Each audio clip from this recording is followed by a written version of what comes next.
Hey Chris, this is a quick screencast on how to make a screencast. The website I like to use is a ScreenCast-O-Matic. It's been good to me for several years, so use it if you'd like. You can just sign up for an account when you log out, or let me log out of here for a second. You'll log in with Google. Might run you through a filter, and eventually you might have to even install some software. Just follow through with the prompts, and before you know it, you'll have the software.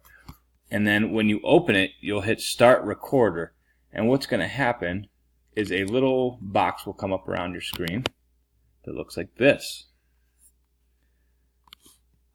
You can select whether you want to just basically make a screencast like I'm doing right now with your screen, or if you want to make a screencast with your camera, your webcam, and that is what you would be essentially using with a nice background, your office or something like that. Then you'll hit record. It'll count down 3, 2, 1, and throughout there you can pause it. There would be a pause button. I think this image might show you that. No, but what happens is when you do hit this record button, it'll count down 3, 2, 1, and it'll turn into a pause button. So at any time you could hit that, readjust, and then keep recording.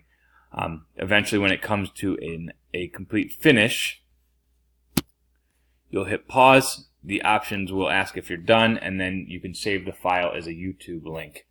Now, all of this is just information. I'm more than happy to sit with you and just record you like we've done in the past, but I thought this could be useful either for making your video or for other things you might find you need in the future. So, good luck. I'll talk to you soon. Bye.